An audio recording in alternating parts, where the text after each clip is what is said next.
a hacer? Ya toca mañana. Bueno, entonces son las 17. Para las 47 estamos Más o menos. empezando. O bueno, hasta que acabemos. Hágale que ya empezó. ¿Ya empezó?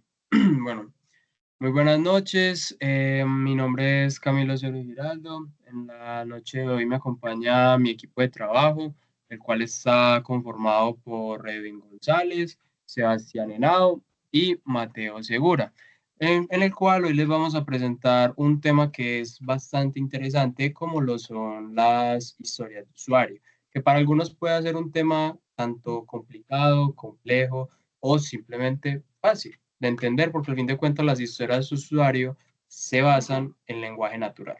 Pero, ¿por qué son relevantes hoy en día?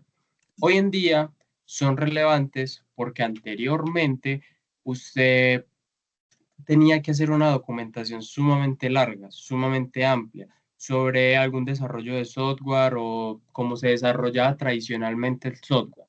Y vamos, que más o menos nos pasábamos bastantes meses escribiendo documentación técnica más o menos de ese tamaño para que al final no nos sirva para nada. Simplemente se quede en un, ok, ¿eso para qué? O sea, como un ejemplo de la vida real, solo para tapar la puerta nada más y que no se cierre.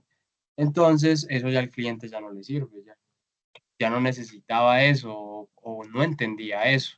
Entonces, gracias a los entornos ágiles como lo son el Scrum o Kanban, la relevancia de las historias de usuario actualmente es porque actúan como una unidad de medida de valor, donde nos enfocamos en crear, no nos enfocamos, perdón, crear una base de datos, sino que nos enfocamos en qué necesidad, en la necesidad del usuario. ¿Eso qué implica? Que tanto programador como usuario final o no usuario, sino que aquí no nos referimos a los usuarios, sino como al quién, al rol. En este caso, por ejemplo, el administrador, el proveedor, el cliente, el despachador, etc., etc., que son como los que entienden realmente tanto lo que ellos necesitan y también el programador va a poder entender esto. Y así, vamos, se reduce tanto el desperdicio, vamos, construimos solo las cosas que realmente aportan valor y que no necesariamente se necesitan como cosas demasiado técnicas, por así decir. Se mejora la comunicación. ¿Por qué? Porque a medida de que nosotros vamos avanzando en la temática, vamos a encontrar de que las historias de usuario son en prosa. ¿A qué me refiero con eso? Lenguaje natural. De que cualquier persona que la lea pueda entenderla. ¿Y a qué me refiero con entenderla? Comprenderla. Y al comprenderla, saber realmente a lo que se refiere y así poder entenderla tanto una parte que no es tan técnica como una parte que es técnica.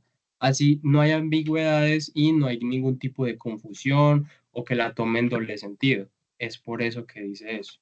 También mejora la flexibilidad. Al ser piezas pequeñas que, vamos, no son tan largas, son bastante pequeñas a comparación de anteriormente, que si eran como unos documentos bastante extensos, podemos cambiarlas o priorizarlas según lo que el mercado se mueva o se necesite, o que en el momento de la implementación se pueda ordenar por prioridad. Esta, por ejemplo, la hagamos en el momento 1 y por allá la otra la hagamos en el momento 20. Pueden ser también por ese estilo, ya que antes no se podía, pero gracias a estas metodologías ágiles o entornos ágiles lo podemos lograr. Si buscamos una definición un poco más formal, sería una historia de usuario, es una descripción breve, de alto nivel, de una funcionalidad deseada y esperada por algún rol. Pero ojo, no es un contrato escrito en piedra, es decir, que puede estar cambiando, es cambiante. A medida que se avanza el proyecto, se puede adaptar la historia, se puede cambiar. Y vamos, en el agilismo, eso es una promesa para la conversación. Es el punto de partida para que el equipo de desarrollo y el dueño del producto se sientan a discutir los detalles técnicos en un lenguaje de que ambos puedan comprenderlo y así también poder con una comunicación mucho más clara y también más extensa y con más como con más frutos, como que no se quede el cliente como que le hablamos en algún tipo de lenguaje un poco técnico y el cliente no sepa sinceramente qué hacer, sino que él pueda tanto entenderlo y nosotros entenderlo a él. Y pues una estructura clásica o estándar en la industria en general para una historia de usuario sea clave, debe seguir un estándar que casi siempre se divide en tres partes fundamentales, las cuales son rol, que ya lo vengo mencionando anteriormente en la intervención, acción o el qué. O sea, como más que todo es como qué es lo que quiere hacer esta persona en el sistema. Y el rol es quién se beneficia. No decimos usuario, como lo dije, sino que decimos el administrador, el cliente, el suscriptor, lo que sea. Pero no el usuario, porque eso sería demasiado general y demasiado ambiguo. Y la acción, como ya lo dije, el qué, es la funcionalidad en sí, el como qué es lo que quiere hacer esa persona realmente, qué es lo que busca, qué es lo que busca implementar para que el poder así el programador o la persona que vaya a leer esa historia de usuario la pueda entender, tanto él como la otra persona. Y a la otra es el para qué, que es la parte más importante, es como la parte de entre las tres partes fundamentales, como que la de mayor coraje, por así decirlo. ¿Por qué? Es la razón de existir de la funcionalidad.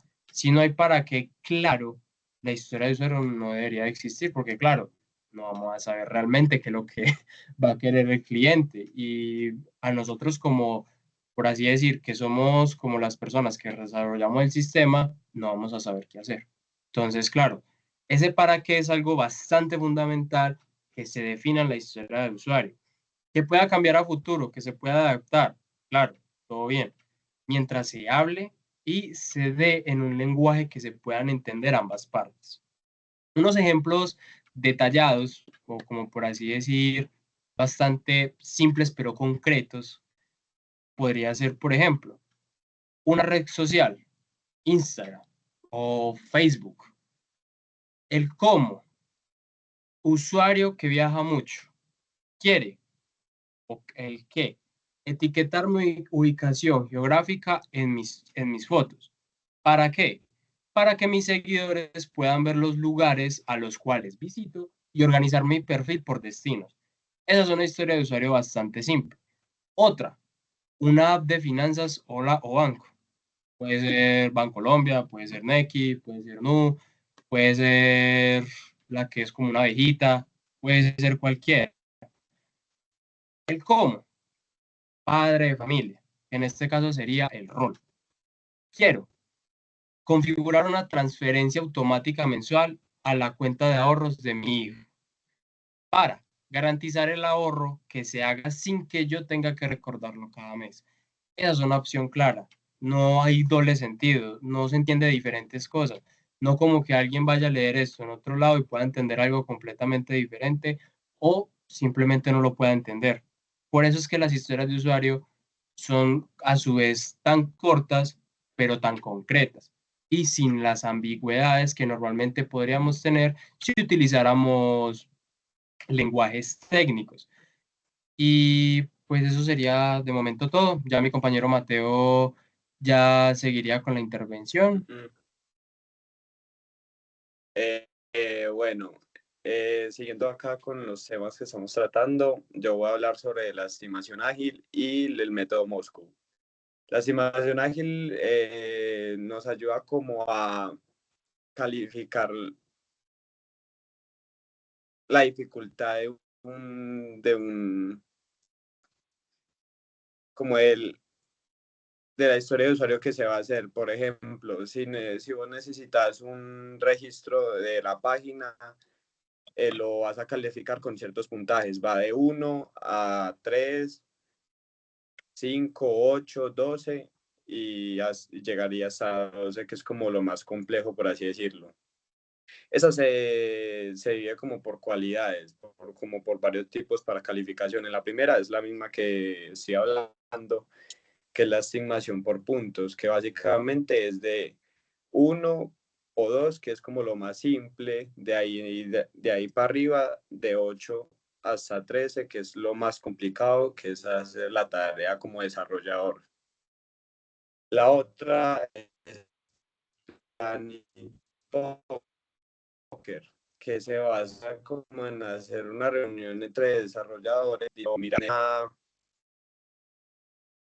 hacer como una planeación, o sea, te dicen, bueno, vamos a crear un sistema de registro de usuario, entonces los desarrolladores cogen una hojita y dicen, bueno, listo, para mí esto es una dificultad de 3 puntos, otro dice, esta es la dificultad de 5 y otro dice que esta es dificultad de 8 puntos, por ejemplo.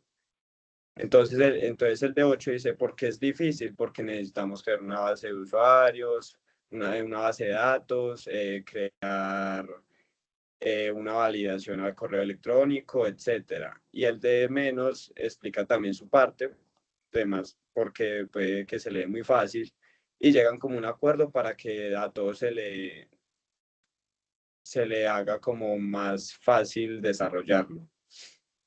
El otro se llama T-Shirt Sizing, que es en vez de como calificarlo por puntos, se toma como por tallas, por así de ropa. Entonces está XS, que es muy pequeña, que es como lo más fácil, S, que es intermedio, M, que también es intermedio ya llegando como a difícil, L, que ya es difícil, y XL, que ya es como complejo para desarrollar. Bueno, en el método Moscow es una técnica utilizada para priorizar como lo que se va a desarrollar en la página, en el proyecto que estés haciendo. Este tiene unas siglas que es M, S, C y W. M significa must have, debería tener. O sea que es lo que la página debe tener obligatoriamente para el funcionamiento. Por ejemplo, necesitamos un inicio de sesión, un registro de usuarios o un menú de restaurantes en caso tal de que pues, de lo que necesites la página, ¿cierto? El otro que es la S es should have, debería tener, o sea, no es tan importante, pero es importante tenerlo en el proyecto. Por ejemplo, sigamos haciendo con el restaurante, un historial de pedidos o una búsqueda de como el menú. El otro es could have, que podría tener. O sea que no es necesario que lo tenga, pero sí es bueno, pero podría tenerlo. Digamos, un modo oscuro en la página o una recomendación de comida. Y por último es won't have, no se tendrá por ahora. O sea, es lo último que vos puedes tener en el proyecto. Por ejemplo, no sé si han visto, es como una realidad aumentada donde puedes mirar como los platos, como en tamaño como serían. Entonces sería como algo así que no es tan importante para la app, pero en un futuro lo podrías realizar. Listo. Seguimos con Bueno, mi compañero. yo voy a hablar sobre el método Invex. Este método sirve para evaluar cómo están escritas las historias de usuario, donde los desarrolladores con el usuario escriben la historia de usuario, valga la redundancia, y este método se asegura de que sea útil para el usuario y fácil a la hora de desarrollar por el equipo el proyecto que pide el usuario.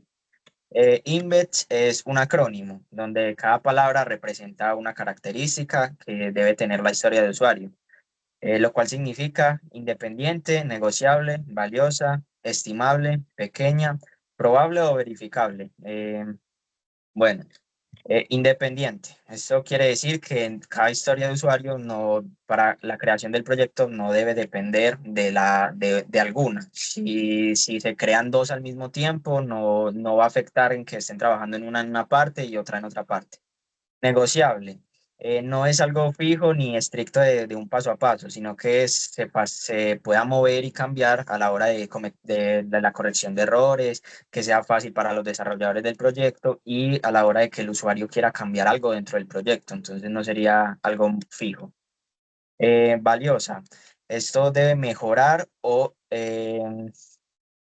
resolver lo que el usuario pide, que si se mejora es porque ya el proyecto está en creación, o resolver lo que el usuario pide en un principio y seguir avanzando en él y no llegar a a un punto final donde no sea ni lo que pide el usuario y no sea algo que le sirva. que- bueno, estimable. De esto, después de que el equipo se sienta con el usuario y crean la historia de usuario, deben poder estimar el costo y el tiempo que va a tomar hacer el proyecto, el costo que hace el proyecto para poder tener presupuesto y poder cobrar también al usuario la creación del proyecto. Pequeña. El método INVETS más que todo se utiliza para los proyectos pequeños. También se ha utilizado para los grandes, pero más que todo se enfoca en los pequeños. Entonces debe ser pequeño para poder desarrollarse en poco tiempo. Casi siempre son pocas historias de usuario y proyectos no muy grandes para empresas o gente que necesita algo demasiado grande. Probable o verificable. La historia debe probarse y funcionar según lo que pida el usuario, al principio o si hubo modificaciones durante del proceso de la construcción del proyecto. Em, debe quedar funcional, no pueden haber errores, tanto del usuario cambiar algo al final como de los desarrolladores para que el usuario tenga algo lo que pidió realmente. Mi compañero Camilo ya dio varios ejemplos de eso, pero de las historias de usuario, pero yo voy a dar uno que es, yo como estudiante de Facultad de Ingeniería quiero poder radicar una solicitud de cancelación de materia desde mi portal para evitar que mi promedio académico se vea afectado. Por no poder asistir a, porque no se vea afectado, por no poder asistir a las clases en el horario nocturno. Ese sería un ejemplo de un proyecto pequeño donde se podría aplicar el método INVET con todo lo que ya expliqué, que es un acrónimo y se divide en paso a paso para que todo funcione a la perfección. El equipo de desarrollo, después de sentarse con el usuario y realizar todo el método INVET, porque esto es un método ágil para poder realizar los requisitos más fácil y crear las historias de usuario, así como lo dijo mi compañero Mateo, el equipo después de hacer todo esto se sienta y analiza qué tan compleja es y estima el esfuerzo necesario para poder desarrollar la historia de usuario y el proyecto y podérselo entregar. El más utilizado y el más común es el de los puntos, que puede ser, si es sencilla, puede valer 2 puntos, una tarea media puede valer 5 puntos y una tarea compleja puede valer hasta 8 o 10 puntos. Esto ayuda a que el equipo de desarrollo pueda realizar mejor el desarrollo, valga la redundancia, porque se pueden planificar. Si el proyecto es demasiado grande, poderse dividir en partes iguales, si el proyecto es pequeño, poder trabajar entre varios en una sola cosa. Y ya continúa mi compañero. Listo, como para complementar un poquito sobre método Moscone, esto no es una simple lista como de tareas, esto es un filtro que separa lo vital de lo decorativo y vamos a darle cierto sentido. Como lo decía mi compañero Mateo, el método MUSHAP es lo obligatorio del motor del proyecto. Igual cada una de estas piezas, el sistema no arranca, pues ilegal lanzarlos, son los requisitos no negociables. El chutar, ¿qué es? Es lo importante y es lo que aporta un valor enorme, pero si el servidor se cae hoy, el negocio sobrevive sin ellos. Son las mejoras que implementan apenas respiremos un poco. Full Hub es como lo deseable. El toque premium son funciones que solo hacemos si el cronograma y el presupuesto nos dan, y si no están, nadie lo va a valorar. Un hub es el descarto, lo descartado por ahora. Aquí es donde demostramos el carácter, decimos conscientemente que no vamos a hacer en el sprint para evitar que el alcance del proyecto se nos escape de las manos. El método INVIT. Bueno, como ya sabemos, esto lo usamos en un estándar index, en un proyecto, para tener la calidad de esto. El independiente son las historias que no pueden ser un efecto dominio y pueden poder desarrollarse y entregarse por separado. Lo negociable no es una orden de arriba, es un punto de partida para que el equipo y el cliente lleguen a una mejor solución y a un acuerdo. Lo valioso, si lo que vas a programar no soluciona un problema al usuario, bórralo. Cada línea debe justificar su existencia. Pero como ya lo decía uno de nuestros compañeros, debemos hablar un idioma claro, nosotros como desarrolladores hacia el cliente. No debemos como hablar del lenguaje técnico, enredarlo y todas esas cosas. El otro punto es estimable. El equipo no sabe cuánto tiempo le toma la historia. Eso es un misterio y necesitamos claridad para planificar. Nos podemos tomar una semana, dos, un mes, y no sabemos qué errores pueda causar eso. Y así por ahí. Es mal, es lo pequeño, es una épica gigante, que es una buena historia y se determinan un par de días manteniendo el ritmo del sprint. Testeable o probable. Si no sabes cómo promover que funciona, no has terminado lo que se definirá. Bueno, y también tengo como unos ejemplos de historias de usuario. Seguridad Most Hub, como ya lo decía, yo como usuario quiero recuperar mi acceso mediante un código al correo para no perder mi cuenta. Esto lo hacemos sin necesidad de, si no recordamos nuestro correo o la contraseña, sino que lo hacemos sin necesidad de eso y de forma parte. El Hub. Yo como estudiante quiero un historial de materias aprobada para llevar el control de mi malla curricular y los créditos que me faltan para dichas materias. Es como el ejemplo que nos daba el compañero. Entonces ya sigue otro compañero. Ok, bueno, ya ahora lo que haríamos sería como las conclusiones, por así decir, una reflexión grupal de estas herramientas realmente nos puede o se pueden aplicar en unos contextos reales, como por ejemplo proyectos universitarios, propuestas de emprendimiento, productos digitales, negocios, demás cosas. ¿Cuál es la respuesta? Sí. ¿Por qué? Porque dependiendo de la, por así decir, del sistema, generalicémoslo así, unas historias de usuario, un método Moscop, un método de Invex, realmente se utilizan, aunque sean inconscientemente, pero se utilizan. Pero cuando ya son proyectos un poco más serios, como por ejemplo lo son proyectos universitarios, esos necesitan unos lineamientos, necesitan unos requisitos, por así decirlo, o como, como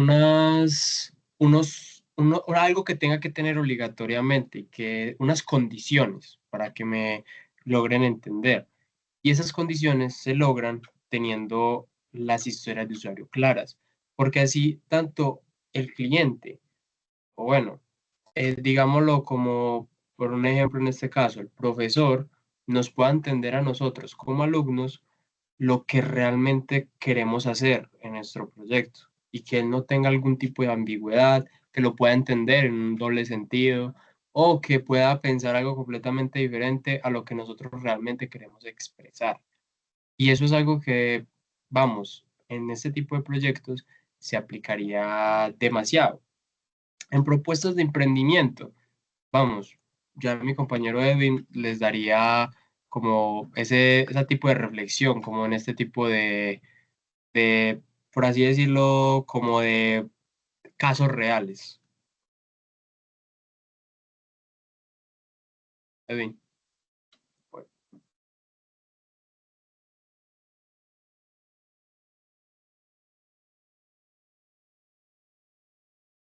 Edwin.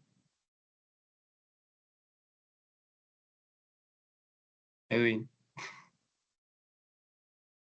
Le fue.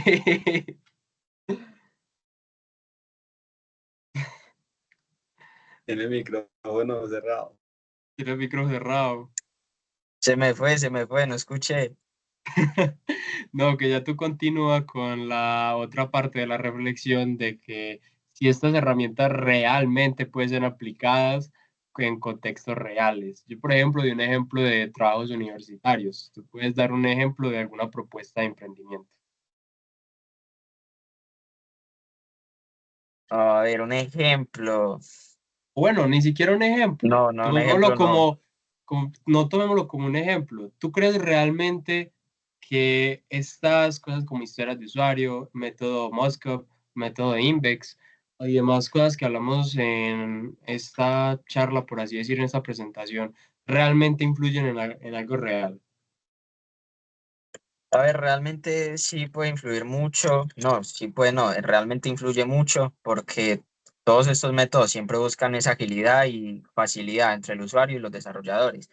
Entonces, obviamente hay unos que son para proyectos pequeños y hay otros para proyectos más grandes y algunos de estos se enfocan más en los pequeños que en los grandes, aunque también hay proyectos grandes que los utilizan. Pueden continuar con eso y muchas veces, como usted lo decía, se pueden aplicar inconscientemente. Entonces pueden ir aplicándolos y resulta que apenas se pasaron al método, resulta que ya utilizaban algunos. Entonces, tanto en proyectos pequeños como emprendimientos o hasta en vida cotidiana en algunos asuntos como la universidad o estudios, puede aplicarse también. Claro, como cuando, por ejemplo, cuando ya realmente intentan meter este tipo de metodologías, que realmente ya se dan cuenta que las reutilizaban, ¿sí o qué? Por así decirlo. Epa. Bueno, ya mi compañero Mateo dará su otra intervención. Bueno, sí, como, pues como estaba hablando mis compañeros, en realidad todo eso es como una cadena en la cual se complementa como un trabajo. Y aparte no solo eso, sino que nos complementamos nosotros como personas porque aprendemos como a socializar en el caso de la estimación simple, que es, o sea, nos ayuda a estar como en conjunto, como grupo para estar socializando problemas y demás situaciones en el proyecto.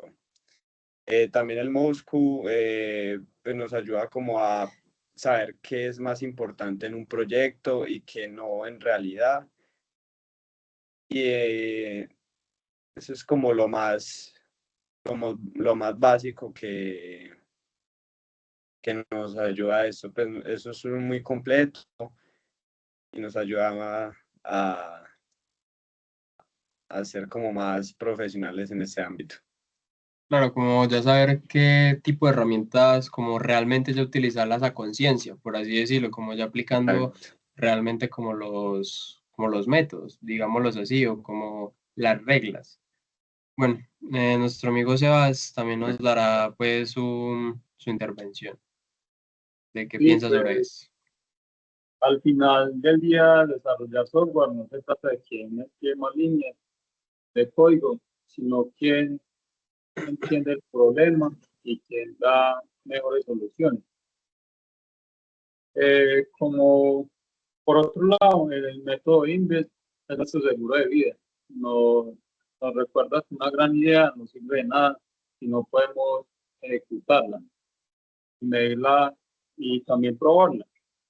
Y una historia de usuario no es independiente o testeable, es un requisito. Bueno, y mi conclusión, pues lo que me quedó claro es priorizar con estrategia y escribir con claridad qué es lo que se quiere, ah, eh, pues como nosotros como programadores. Un verdadero profesional de sistemas, porque al final el éxito de un proyecto no se mide de cuántas funciones tiene, sino de cuántos problemas reales se resuelve de manera eficiente. Eso es correcto. Bueno, hasta aquí sería como nuestra, por así decir, representación de lo que realmente es esta temática, que son las historias de usuario y pues como los demás temáticas que están afiliadas a ella o alineadas, por así decirlo.